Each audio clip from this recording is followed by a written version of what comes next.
Hello students, welcome to the channel Rachna math solutions. इस video में हम लोग सीख रहे हैं second year engineering semester third का मैथमेटिक्स ये सब्जेक्ट, जिसमें हमने चैप्टर स्टार्ट किया हुआ लैप्लास ट्रांसफॉर्म 2 और ये उसका लेक्चर 5th है। इस वीडियो में या फिर इस लेक्चर में हम लोग सीखने वाले हैं how to find inverse Laplace transform by using method of partial fraction. तो इस कंसेप्ट के ऊपर जो क्वेश्चन मुझे करवाना है वो क्वेश्चन मैंने आपके सामने लिखा है। क्वेश्चन क्या दिया है? Find inverse Laplace transform for S upon S to the power 4 plus 4 a to the power 4। ठीक है, ये क्वेश्चन दिया है हमें, इसका लैप्लास ट्रांसफॉर्म निकालना है bye using method of partial fraction.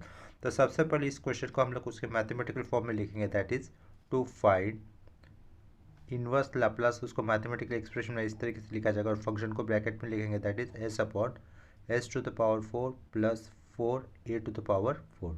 ये स्क्वायर ब्रैकेट के अंदर लिखने के बाद फंक्शन को हम लोग अलग से निकालेंगे साइड में पार्शियल फ्रैक्शन करने के लिए। तो फंक्शन क्या हो जाएगा साइड में लिया हो तो S upon S to the power 4 plus 4 a to the power 4 ये लिखा। ये प्रॉपर फ्रैक्शन है क्योंकि ऊपर s की पावर 1 है और नीचे s की मैक्सिमम पावर कितनी 4 है, तो ये प्रॉपर फ्रैक्शन है और प्रॉपर फ्रैक्शन का ही पार्शियल फ्रैक्शन किया जा सकता है। ठीक है, इतना समझ में आया। लेकिन इसको थोड़ा सा और सिंप्लीफाई करना होगा ताकि हम लोग इसकी पार्शियल फ्रैक्शन कर सकेंगे। तो ये ऊपर का s मैंने एज इट इज़ लिखा, अपॉन में आया, अपॉन का लाइन लिखा, ऊपर का s एज इट इज़ है, ये s टू द पावर 4 लिख दिया। प्लस ये क्या था साइड में 4a² था ना, ये plus 4 a to the power 4 था, तो उस पर हम लोग क्या ऐड कर देते हैं, प्लस 4s² और ये a² ऐड कर दिया और माइनस 4s² और ये a² ऐड कर दिया। ठीक है, एक बार ऐड भी किया और एक बार सब्ट्रैक्ट भी कर दिया। इसके बाद क्या कर सकते हैं हम लोग, ये जो ऐड किया है ना, ऐड किए वाले को इसके साथ पेयर में ले लेता हूँ। क्या किया, ये 4s² प्लस a² जो ऐड किया है उसको मैं पहले दो टर्म के साथ पेयर में ले लेता हूँ। ठीक है, तो इसका मतलब कैसा हो जाएगा, देखो s अपॉन लिखा, ये मिडल सेंटर वाला लाइन, ये क्या किया, s टू द पावर 4 है, यहाँ पर s² है ना तो उसको मैं सेंटर में लिख देता हूँ, प्लस क्या लिखा 4, यहाँ पर a² कर देता हूँ और यहाँ पर साइड में फिर a² लिखा, वही टर्म है, ये सिर्फ s² पीछे लिखा है और यहाँ पर उसके आगे क्या था, प्लस 4a² प्लस 4a² नहीं 4 a टू द पावर 4 था, आगे का माइनस 4a² और ये s² आगे का टर्म। समझा, इतना क्लियर हुआ होगा। इसके बाद नेक्स्ट स्टेप में हम लोग क्या कर सकते हैं, देखो मैंने इसको अंडरलाइन किया, ये वाला टर्म दिख रहा है, किसके अंडरलाइन किया, S to the power 4 plus 4a² plus 4 a to the power 4 को अंडरलाइन किया हुआ है और उसके आगे क्या है, माइनस 4a² जिसे मैंने अंडरलाइन किया है तो उसको थोड़ा सा ऑब्जर्व करो ठीक से। ये एस अपॉन अपॉन का सेंटर लाइन मैंने वापस लिख दिया। ठीक है, अगर हम लोग इसको ऑब्जर्व करते हैं तो क्या पता चलता है, एस टू द पावर 4 का स्क्वायर रूट कितना आ जाएगा, S to the power 4 root का स्क्वायर रूट कितना आ जाएगा, s², S to the power 4 का स्क्वायर रूट आ जाएगा s²। यहाँ पे प्लस साइन है तो मैंने प्लस लिखा और 4a टू द पावर 4 का स्क्वायर रूट कितना आ जाएगा, देखो 4 का स्क्वायर रूट कितना होता है 2, 2 लिखा, a टू द पावर 4 का स्क्वायर रूट कितना होगा a², तो a² लिखा, इनको एक ब्रैकेट में लिखा और उसके आगे स्क्वायर कर दिया। देखो ये a plus B the whole square जैसा लग रहा है, a plus B the whole square जैसा लग रहा है, जिसमें a की जगह पे कितना है s² और b की जगह पे कितना है 2a² है। अगर मैं इसको एक्सपेंशन कर देता तो मुझे ये अंडरलाइन वाला ही टर्म मिलेगा ना। अगर हम लोग उसको ये इस लास्ट वाली ब्रैकेट को अगर एक्सपांड कर देते तो उसको एक्सपांड करने पर ये जो अंडरलाइन किया है वही टर्म मिलेगा। इसका मतलब ये ऊपर का अंडरलाइन किया हुआ टर्म और ये जो ब्रैकेट के अंदर लिखा है स्क्वायर करके जो टर्म है वो सेम ही है, उसके आगे ये माइनस साइन अपॉन में लिख रहे हैं हम लोग। 4 का स्क्वायर रूट कितना होता है 2, a² का स्क्वायर रूट हो जाएगा a और a² का स्क्वायर रूट होगा s, तो उनको ब्रैकेट में लिखकर उसका भी क्या कर देंगे हम लोग, स्क्वायर कर देंगे। यानी कि अपॉन में जो लिखा है यहाँ पर, ये डिनोमिनेटर के अपॉन में लिखा वो ऊपर का ही टर्म है। कितना क्लियर हो रहा है। चलो इसके बाद ये अपॉन में कैसा लग रहा है, ये a² माइनस b² का एक फॉर्मूला होता है ना, ये ब्रैकेट के अंदर ये पहला वाले टर्म को a कंसिडर करो और दूसरे ब्रैकेट में ये जो टर्म है उसको b कंसिडर करो। a² माइनस b² का फॉर्मूला क्या होता है हमारे पास, एक ब्रैकेट में हमें a प्लस बी लिखना होता है, दूसरे ब्रैकेट में क्या लिखना होता है, a माइनस बी लिखना होता है। तो सेम कंसेप्ट यहाँ पे अप्लाई कर देता हूँ, s² प्लस 2a² प्लस ये a की वैल्यू होगी प्लस 2as लिख दिया। ठीक है, और दूसरे ब्रैकेट में क्या कर दूँगा, ये 2s क्या करना होगा, पहले टर्म से सब्ट्रैक्ट करना होगा, तो s² प्लस 2a² और माइनस 2as करना पड़ा। इतना क्लियर हो रहा है। तो ये अपॉन में वापस चेंजेस हो रहे हैं। ठीक है, और पीछे क्या था, मेन क्वेश्चन था, इतना याद रखो अपना, इज इक्वल टू, ये ऊपर का एस एज इट इज लिखा, फिर से इसको कर दिया अंडरलाइन। ठीक है, इसको किया अंडरलाइन, इसको क्वाड्रेटिक इक्वेशन के फॉर्म में लिख देता हूँ, ये s² ए स्क्वायर के बाद एस का कोफिशिएंट चाहिए ना, फिर ये क्या हो जाएगा 2as लिख दिया, 2as प्लस 2a स्क्वायर, ये कांस्टेंट, ठीक है। तो ये टर्म का इंटरचेंज कर दिया, दूसरे ब्रैकेट में भी हम लोग टर्म का इंटरचेंज करेंगे तो ए स्क्वायर प्लस ये क्या रहेगा माइनस हो जाएगा, सॉरी यहाँ पर -2as रहेगा और प्लस 2a स्क्वायर आएगा राइट साइड में, ठीक है। ये ब्रैकेट हो गया और इसके पीछे तो अब मेन क्वेश्चन एक बार फिर से लिख देता हूँ। मेन क्वेश्चन को s अपॉन क्या रखा था वो s⁴ प्लस क्या था 4a⁴ था, प्लस a⁴ था। इतना क्लियर हुआ होगा। अभी देखो इसका पार्शियल, इसका हमें क्या निकालना है, इन्वर्स निकालना है। इसका इन्वर्स निकालना है यानी कि ये जो फंक्शन लिखा है ना राइट साइड में उसी का इन्वर्स निकालना है। लेकिन हम लोग क्या कर सकते हैं, ये जो राइट साइड में क्वेश्चन लिखा है उसका हम लोग क्या कर सकते हैं, पार्शियल फ्रैक्शन निकाल सकते हैं, राइट।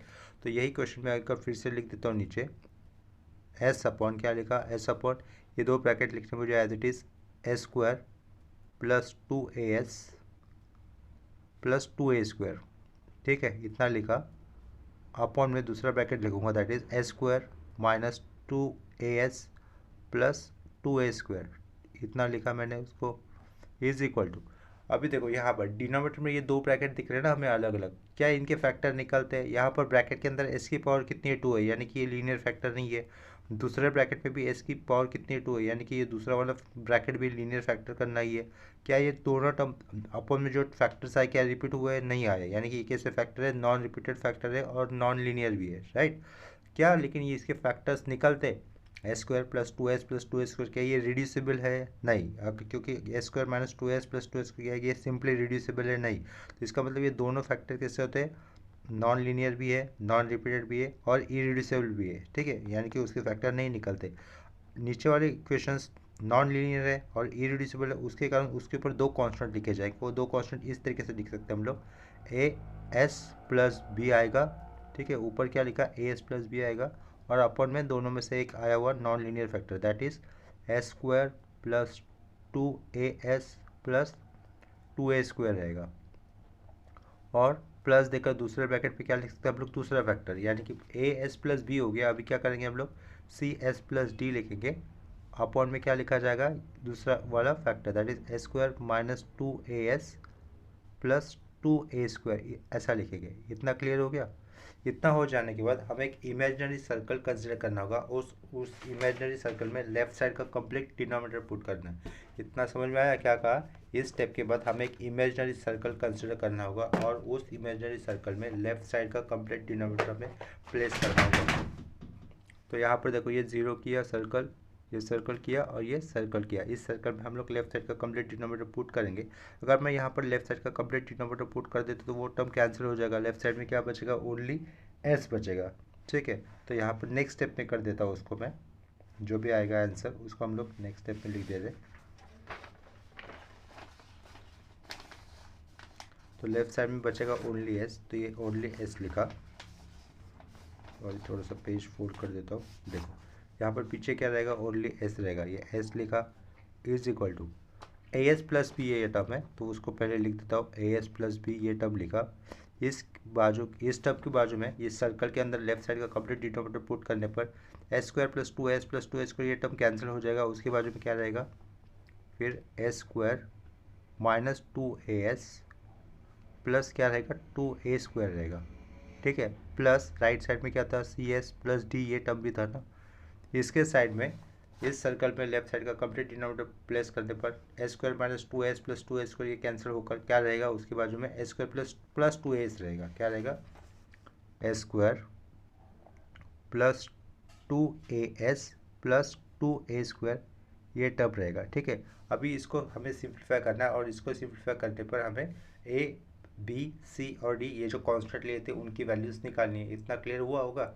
चलो अभी देखो इसको कैसे सिंप्लीफाई कर सकते हैं हम लोग। डायरेक्टली मैं ये as प्लस बी ये ब्रैकेट से आगे इंटू कर दूंगा और ये cs प्लस डी इस ब्रैकेट से आगे इंटू कर दूंगा। देखो लेफ्ट साइड में तो s ही है, ठीक है। as इंटू एस स्क्वायर कितना हो जाएगा, as³ लिख दिया। अभी ये क्या हो जाएगा, ये कैपिटल A अंदर इंटू होगा तो क्या हो जाएगा, देखो -2 छोटा वाला a बड़ा वाला a और यहाँ पे क्या रहेगा s²। इतना क्लियर हो रहा है। यहाँ पर भी s है, यहाँ पर भी s है, तो -2a कैपिटल A आ जाएगा s² प्लस 2 छोटा वाला a² और ये कैपिटल A, इतना क्लियर हुआ होगा। 2a² और ये एस भी है ना, एस भी है, 2a² कैपिटल ए एस, इतना हो गया। अभी प्लस बी से इंटू करेंगे, b² हो जाएगा सिंपली b² नेक्स्ट माइनस 2 छोटा वाला a bs आ जाएगा, ठीक है, bs। उसके बाद क्या हो जाएगा, plus 2b² plus 2 capital B लिखा, उसके बाद क्या लिखा a² कर दिया, इतना क्लियर हो गया। उसके बाद ये प्लस नीचे लिख देंगे हम लोग, plus C S into s² कितना हो जाएगा cs³ नेक्स्ट क्या हो जाएगा 2a प्लस 2a s² हो जाएगा, वो 2cs इंटू 2a ना, 2a s² हो जाएगा, प्लस क्या हो जाएगा 2c² प्लस 2 कैपिटल वाला c है ये a²। इतना क्लियर हो गया। नेक्स्ट स्टेप में क्या कर सकते हैं हम लोग, देखो d इंटू s² कितना होगा d² d इंटू 2as मतलब 2ad और यहाँ पे लिखा s लिखा, लास्ट में क्या हो जाएगा 2d² प्लस 2d² इतना क्लियर हो गया। अभी देखो यहाँ पर हम लोग s³ के कोफिशिएंट जो भी है उनको अंडरलाइन कर लेंगे। s³ का कोफिशिएंट c है, s³ का कोफिशिएंट a है, इसके अलावा कहीं पर s³ दिख रहा है क्या, नहीं दिख रहा है, तो पीछे क्या लिखेंगे s ही लिखेंगे। राइट साइड पे किसको कॉमन लिया जाएगा s³ को, s³ को कॉमन लेने के बाद ब्रैकेट के अंदर क्या रहेगा, यहाँ पर a प्लस c रहेगा। तो इतना क्लियर हो रहा है। चलो इसके बाद कहीं पर s³ था क्या, क्रॉस चेक कर लेते फिर से, नहीं था, तो लेफ्ट साइड का s is equal to a plus C, bracket के बाहर क्या आएगा उनके s³ आ जाएगा, प्लस इसके बाद अभी देखेंगे हम लोग s² के कोफिशिएंट को अंडरलाइन करते हैं। s² को कहा, देखो यहाँ पर अंडरलाइन किया, यहाँ पर अंडरलाइन किया s² है, इधर भी s² है, या देखो अंडरलाइन किया s² है, इधर s², यहाँ पर b² है, अंडरलाइन किया, यहाँ पर d² है, ठीक है। इसके अलावा s² की बात हो रही है, सिर्फ s² की बात हो रही है, s² और कहीं s² है क्या, और कहीं s² है क्या, नहीं है। तो देखो पहला टर्म क्या है, -2a कैपिटल है, ब्रैकेट में लिखा -2 छोटा a कैपिटल ए लिखा, उसके बाद यहाँ पर प्लस कैपिटल बी लिखा, उसके बाद क्या लिखना है मुझे, प्लस कैपिटल ये स्मॉल 2a लिखना है, प्लस स्मॉल 2a s² और यहाँ पर क्या था प्लस 2c था, प्लस d था, प्लस d लिखा और बाजू पे क्या कर दिया s² कर दिया। इतना समझ में आया, इतना समझ में आया। देखो s² इधर भी है, s² इधर भी है, इधर भी है, और -2a भी है, ठीक है। उसके आगे क्या करेंगे, अभी s का कोफिशिएंट देखेंगे, s का कोफिशिएंट ऐसे देखेंगे, सबको ऐड करेंगे और उसमें से s बाहर आ जाएगा।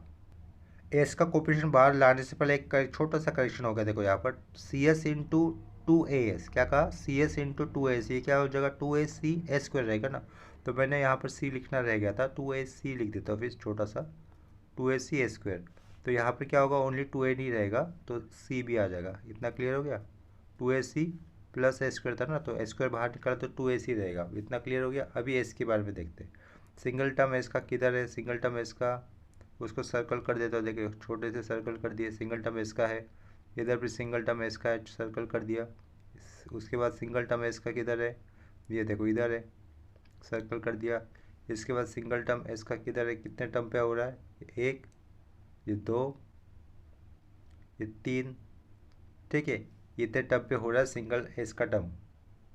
यहाँ पर ये ऊपर वाले मल्टीप्लिकेशन में cs इंटू 2a², तो यहाँ पर देखो 2ca² लिखा, यहाँ पर भी s लिखना रह गया था, तो यहाँ पर भी s मैंने करेक्ट कर दिया। इतना क्लियर है। तो यहाँ पर भी s का टर्म आ रहा है, जिसको भी अंडरलाइन कर देता हूँ, s का टर्म ये सर्कल कर दिया, s का टर्म सर्कल कर दिया, s का टर्म सर्कल कर दिया, और इधर भी s का टर्म सर्कल कर दिया। s को हम लोग बाहर ले रहे हैं, तो ब्रैकेट के अंदर क्या रहेगा, इधर से पहले टर्म से 2a² कैपिटल है, नेक्स्ट में क्या रहेगा -2a कैपिटल बी आएगा, ठीक है। थर्ड स्टेप में 2ca² रहेगा प्लस 2ca² रहेगा, और लास्ट इसमें क्या रहेगा 2ca² किया, s बाहर ले लिया, और इसमें 2ad रहेगा, प्लस क्या होगा 2a कैपिटल d, और बाहर क्या आएगा s आएगा। इतना क्लियर हो गया, बाहर आ जाएगा s। इसको फिर से क्रॉस चेक कर लेता हूँ, 2a² कैपिटल है, s बाहर आ गया, -2ab कैपिटल है, -2ab s बाहर आ गया। उसके बाद ऐसे इधर 2ca² लिखा, 2ca² लिखा, उसके बाद 2ad लिखा, s बाहर है, ठीक है। इसके बाद अभी हमें क्या ऐड करना है, कांस्टेंट को ऐड करना है, कांस्टेंट को। यहाँ पर कोई कांस्टेंट है क्या s जिसमें नहीं हो, इसमें ऐसे, इसमें ऐसे, इसमें ऐसे, इसमें ऐसे, इसमें भी ऐसे, इसमें ये कांस्टेंट है ना, वो क्या होगा 2b² 2b² लिखा हम लोगों ने।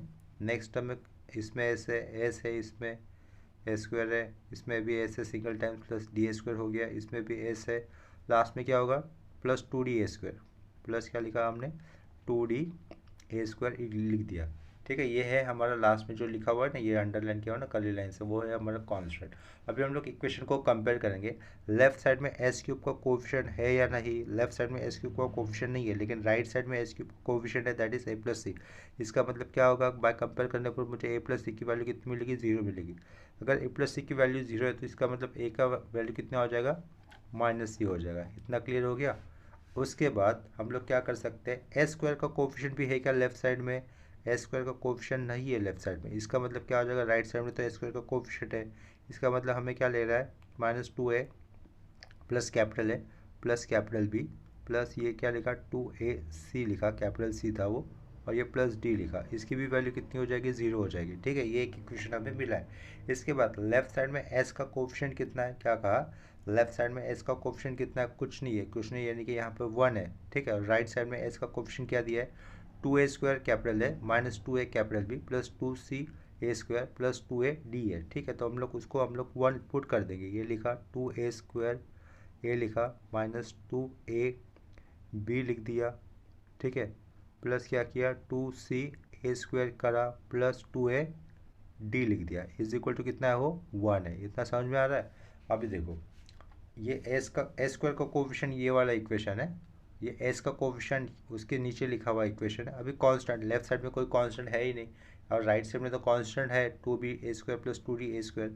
इसका मतलब क्या हो जाएगा, उस कांस्टेंट लेफ्ट साइड में नहीं है ना, तो राइट साइड में आया हुआ कांस्टेंट डेफिनेटली 0 होना चाहिए। इतना क्लियर हो, तो इसके लिए ये लास्ट जो अंडरलाइन पार्ट किया है कांस्टेंट के लिए, उसकी वैल्यू कितनी होगी, 0 होगी।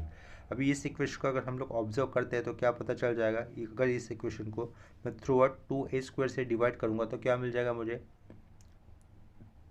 2a² से डिवाइड करने पर 2a² कैंसिल हो जाएगा, तो क्या रहेगा b+d इज इक्वल टू कितना होगा, b+d इज इक्वल टू कितना हो जाएगा, 0।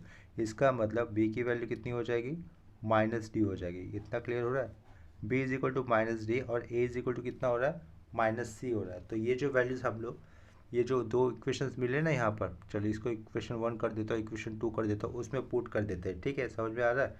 चल, तो उसमें मैं क्या पुट कर देता हूँ, ए की वैल्यू कितनी पुट कर देता हूँ, ए की वैल्यू -c पुट कर देते। देखो ये है ए की वैल्यू, अगर मैं यहाँ पर -c पुट कर देता हूँ तो ये माइनस माइनस क्या हो जाएगा, प्लस हो जाएगा, और आंसर क्या रहेगा 2ac हो जाएगा ये इक्वेशन।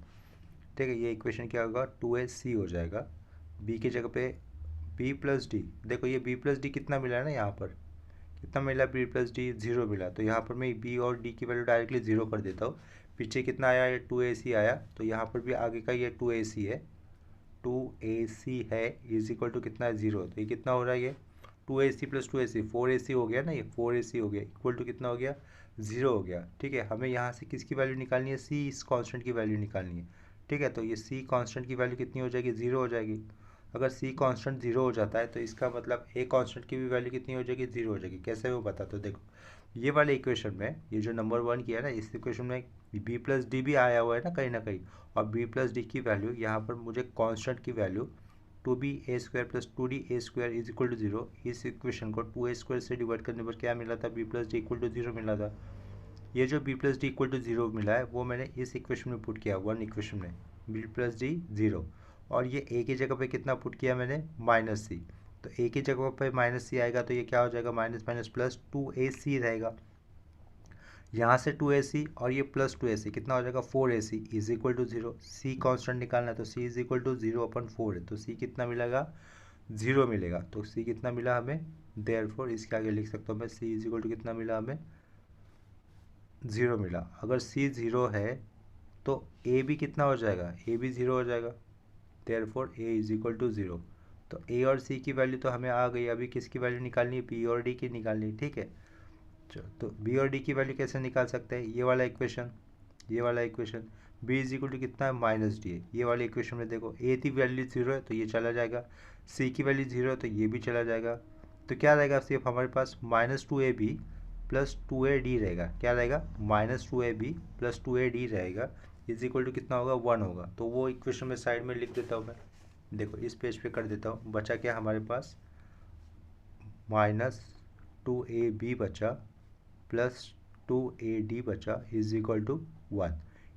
तो यहाँ से, और इसमें भी क्या पता है मुझे, b इज इक्वल टू कितना है -d। तो यहाँ पर b इज इक्वल टू कितना -d है ना, तो वो वैल्यू मैं यही पे पुट कर देता हूँ। b की जगह पे मैं अगर मैं -d पुट कर देता हूँ तो ये माइनस माइनस प्लस हो जाएगा। ये क्या रहेगा 2ad हो जाएगा।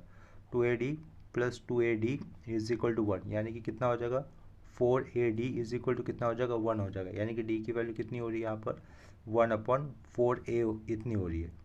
अगर d की वैल्यू 1/4a है और b is equal to -d था, यानी कि b की वैल्यू कितनी हो जाएगी, b की वैल्यू हो जाएगी -1/4 है, सिंपली -1/4 है, क्योंकि b is equal to -d और d तो मिला है, तो b की वैल्यू कितनी होनी है -1/4 है। इतना ये समझ में आया होगा आप लोगों को, ठीक है। ये यहाँ पे b लिखा, देखो c मिला है, a मिला है, b भी मिला है और d भी मिला है। तो ये वैल्यू मैं यहाँ पे पुट कर दूंगा, जो अपना मेन क्वेश्चन था ना उसमें पुट कर देंगे। ये जो हम लोगों ने अभी a b c d values निकालने के लिए जो प्रोसीजर किए, कंसेप्ट किए, उसको कहते हैं पार्शियल फ्रैक्शन।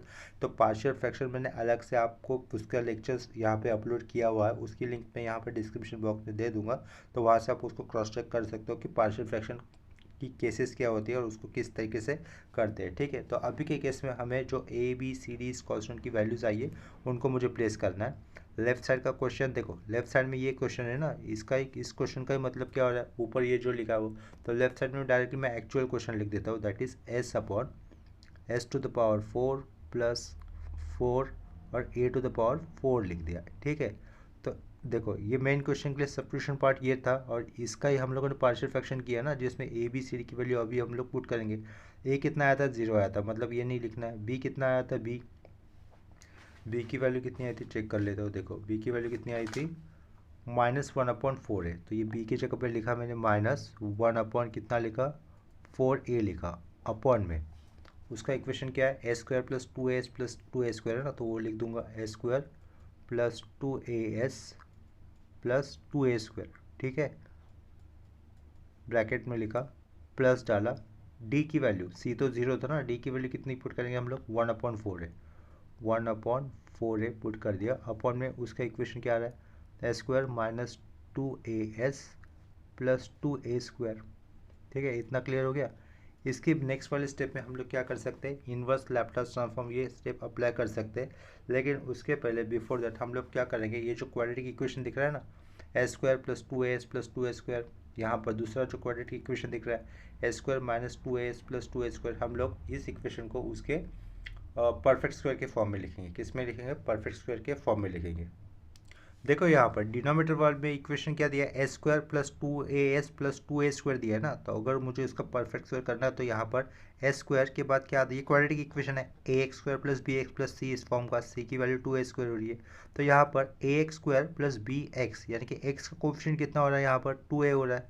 x का कोफिशिएंट अगर 2 है, यानी कि s का कोफिशिएंट अगर 2 है, उसको अगर मैं 1/2 से इंटू करता हूँ तो कितना हो जाएगा 1 हो जाएगा, राइट। लेकिन बाजू का ए भी है ना एस के साथ आया हुआ, यानी कि ए रहेगा। 2a इंटू 1/2 करने पर कितना आता है आंसर, ए आता है। तो ए का स्क्वायर कितना होगा, a² होगा, तो वो a² एक बार ऐड करना है और एक बार सब्ट्रैक्ट करना है। तो देखो इक्वेशन क्या था, a² + 2as + 2a², ये इक्वेशन है ना, जिसे मैं कंपेयर करता हूँ ax² + bx + c के साथ, जिसमें x का कोफिशिएंट, यानी कि इस केस में s का कोफिशिएंट कितना है 2 है, उसको इंटू किया 1/2 से, 1/2 से इंटू करने पर कितना आएगा आंसर, ए आएगा। तो ए का स्क्वायर कितना होता है, a² होता है, तो उसको एक बार ऐड करके और एक बार सब्ट्रैक्ट करेंगे। ऐड किस में करेंगे, ये जो अंडरलाइन किया ना उसमें ऐड करेंगे, और उसके बाजू में जो 2a² आया उससे सब्ट्रैक्ट करेंगे। तो ये कैसा हो जाएगा, ये a² + 2as + a² ऐड किया और प्लस 2a² - a² सब्ट्रैक्ट किया, +a² - a² बैलेंस कर दिया, ये यहाँ पर ये माइनस साइन है, ठीक है। तो इसको मैंने अंडरलाइन कर देता हूँ और इसको भी अंडरलाइन कर देता हूँ। पहले टर्म को अगर जिसको मैंने अंडरलाइन किया उसका परफेक्ट स्क्वायर कैसे हो जाएगा, a² का स्क्वायर रूट कितना होता है s, यहाँ पर प्लस साइन है तो ये प्लस लिखा, a² का स्क्वायर रूट कितना होता है, a होता है। उसको एक ब्रैकेट में लिखकर अगर उसको मैं स्क्वायर कर देता हूँ तो मुझे ऊपर वाला एक्सप्रेशन मिलेगा ना, दैट इज s + a का होल स्क्वायर, मतलब a² + 2as + a², ठीक है। और ये प्लस का साइन एज इट इज लिखा हमने 2a² माइनस a² क्या होता है, सिंगल a² होता है, ठीक है, ये सिंगल a² हो जाएगा। फिर ये जो फिर लास्ट में अंडरलाइन किया वो किसके लिए स्टैंड कर रहा है, a² प्लस 2as, और ये प्लस 2a² के लिए स्टैंड कर रहा है, ठीक है। तो इसका मतलब ऊपर वाला फर्स्ट एक्सप्रेशन हम लोग रिप्लेस बाय दिस वैल्यू कर सकते हैं, तो वही मैं लिखूंगा डायरेक्टली। लेफ्ट साइड का पार्ट एज इट इज आएगा, s upon s⁴ plus 4a⁴ हो जाएगा, ठीक है, इज इक्वल टू -1/4 है, ऊपर वाला पार्ट एज इट इज रहेगा। अपॉन में क्या लिखेंगे, ये जो एक्सप्रेशन जो भी मैंने अभी एक्सप्लेन किया आप लोगों को, क्या a² plus 2as plus 2a² हम लोग कैसे रिप्लेस कर सकते हैं, s plus a² plus a² से, ठीक है। तो देखो s plus a² plus a² से हम लोग उसको रिप्लेस कर सकते हैं, इतना क्लियर हो गया। फिर बाद में प्लस साइन लिखा, ठीक है, ये प्लस साइन लिखा। नेक्स्ट स्टेप में क्या करना होगा, राइट साइड का न्यूमरेटर वाला पार्ट आएगा एज इट इज। देखो यहाँ पर ये वाला पार्ट, न्यूमरेटर वाला पार्ट एज इट इज लिखना होगा, ऊपर 1/4 है, ये 1/4 है, एज इट इज लिख दिया, ठीक है।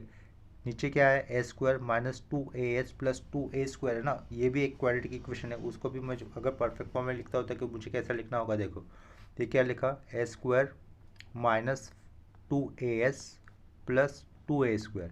अब ये इक्वेशन भी इसका स्टैंडर्ड फॉर्म के साथ मैच करता हूँ, तो मुझे क्या पता चलेगा, x का कोएफिशिएंट कितना होता है, b होता है ना, तो यहाँ पर b की वैल्यू यानी कि s के साथ आया हुआ कोएफिशिएंट कितना है, -2a। अगर -2a को अगर 1/2 से इंटू करने पर कितना होगा, -a रहेगा, और -a का स्क्वायर कितना होता है, प्लस a², ठीक है। तो हम लोग प्लस a² को ऐड करेंगे और सब्ट्रैक्ट करेंगे। तो पहले ऐड किस में करना है, पहले इसमें करना है ना, s के साथ आए हुए टर्म के साथ, तो a² minus 2as plus a² add कर दिया, और दूसरे वाले टर्म के साथ क्या करेंगे, सब्ट्रैक्ट करेंगे, तो ये -a² कर दिया, minus plus 2a² minus a²। इसको अगर अंडरलाइन कर देता हूँ, a² का स्क्वायर रूट s होगा, यहाँ पर माइनस है तो माइनस लिखा, a² का स्क्वायर रूट a होगा, उसको एक ब्रैकेट में लिखकर स्क्वायर कर देता हूँ, 2a² minus a², single a², ठीक है, ये सिंगल a² लिखा। अगर मैं s माइनस a को होल स्क्वायर को एक्सपांड कर दूँ तो मुझे ऊपर वाले स्टेप मिलेगा, that is a² minus 2s plus a², और ये 2a² माइनस a² अगर एक्सपांड कर देते तो प्लस a² रहेगा, राइट। इसका मतलब हमें क्या हो रहा है, ये जो भी लास्ट में एक्सप्रेशन लिखा है वो ही हमारा इनिशियल में लिखा हुआ एक्सप्रेशन हो रहा है ना, ये शुरुआत का, that is a² minus 2as plus 2a², यही हो रहा है लास्ट का एक्सप्रेशन। तो इसका मतलब हमें क्या करना है, ये वाला एक्सप्रेशन ना लिखते हुए लास्ट का परफेक्ट स्क्वायर जो इक्वेशन बना है ना, तो वही लिखना होगा, दैट इज अपॉन में यहाँ पे क्या करना होगा, फिर a² minus 2as plus 2a² है, उसको रिप्लेस बाय क्या करेंगे हम लोग, s माइनस a का होल स्क्वायर प्लस a² करेंगे। इतना समझ में आया।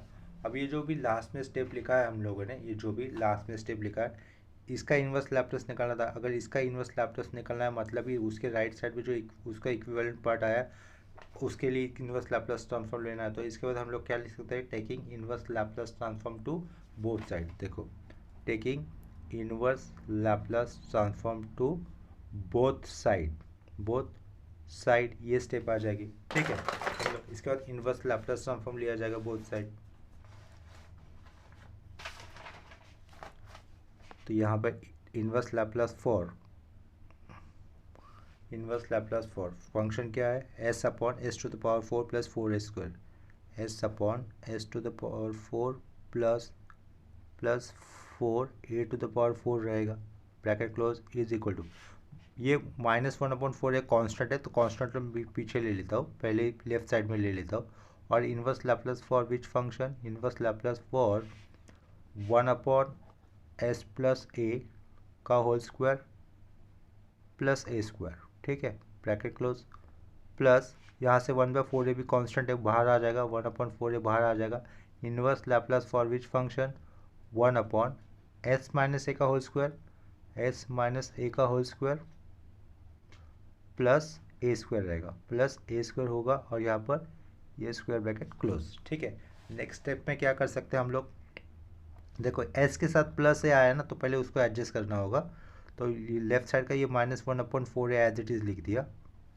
यहाँ पर s के साथ प्लस a आया है तो उसको एडजस्ट कर रहा हो तो शिफ्टिंग थ्योरम यूज़ करना होगा, यानी कि प्लस है तो बाहर क्या लूँगा मैं, e⁻−80 लिखना होगा हमें।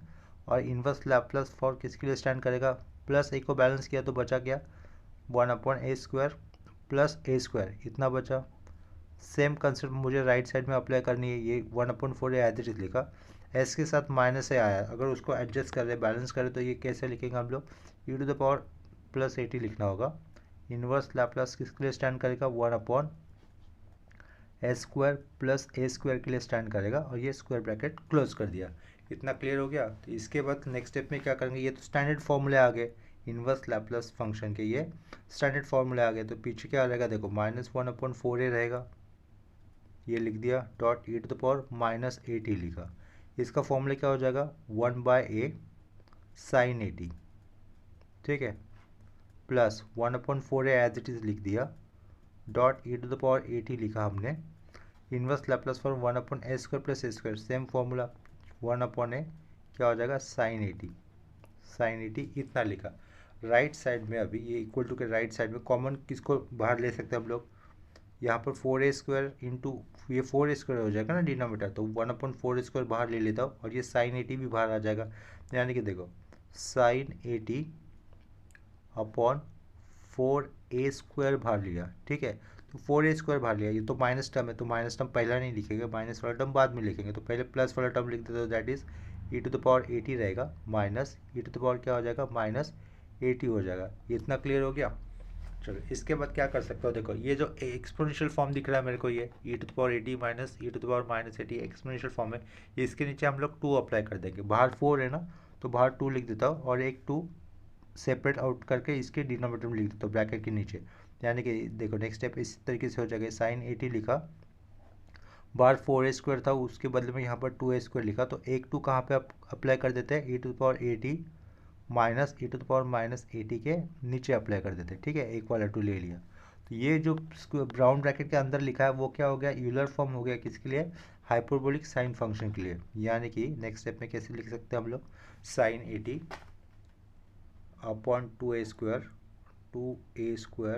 sin 80 था ये, ठीक, थोड़ा सा ऊपर नीचे हो गया, ठीक से लिख देता हूँ, sin 80 upon 2a square bracket में E to the power 80 minus E to the power -80 ऊपर 2, ये क्या हो जाएगा, sin h80, क्या हो जाएगा, sin h80 is equal to, final answer कैसे लिख सकते हो फिर हम लोग, देखो सिर्फ ब्राउन ब्रैकेट मुझे हटाना है, sin 80 dot sin h80 upon में 2a स्क्वायर, और लेफ्ट से ये हो गया हमारा फाइनल आंसर, f(t) हो गया ना ये।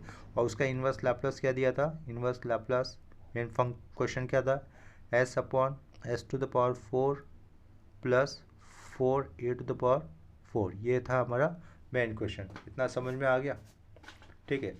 देखो लैप्लास ट्रांसफॉर्म 1 में हमें क्या दिया होता था, f(t) दिया होता था, और f(t) से हम लोग ये φ(s) निकालते थे। अभी यहाँ पर इन्वर्स लैप्लास ट्रांसफॉर्म है ना, तो यहाँ पर φ(s) दिया हुआ है, उस पर इन्वर्स लैप्लास ट्रांसफॉर्म अप्लाई करने पर हमें क्या मिलेगा, हमेशा f(t) मिलेगा, ठीक है। तो यहाँ पर देखो ये एक ही क्वेश्चन हो गया हमारा अभी के लेक्चर में, आज के इस लेक्चर में, और ये क्वेश्चन काफ़ी बड़ा था, तो ये इंपॉर्टेंट क्वेश्चन है। यहाँ पर इसकी बहुत सारी कंसेप्ट क्लियर हो जाती है, इन्वर्स लैप्लास ट्रांसफॉर्म की भी और पार्शियल फ्रैक्शन की भी, ठीक है। तो ये लेक्चर मैं यहीं पे स्टॉप कर दे रहा हूँ इस एक ही क्वेश्चन के साथ। नेक्स्ट लेक्चर में और कुछ प्रैक्टिस हम करेंगे हम लोग सेम कंसेप्ट के ऊपर, ठीक है। अगर प्रॉब्लम या फिर किसी कंसेप्ट में डाउट लगता है तो मुझे कमेंट सेक्शन में इन्फॉर्म कर देना। वीडियोस अगर आपको अच्छे लगते हैं तो प्लीज़ वीडियो को लाइक भी किया करो और अपने फ्रेंड्स के साथ इसको शेयर भी कर देना, और चैनल पर नया है तो प्लीज़ चैनल को सब्सक्राइब कर देना। मिलते हैं नेक्स्ट लेक्चर में, तब तक के लिए बाय और टेक केयर।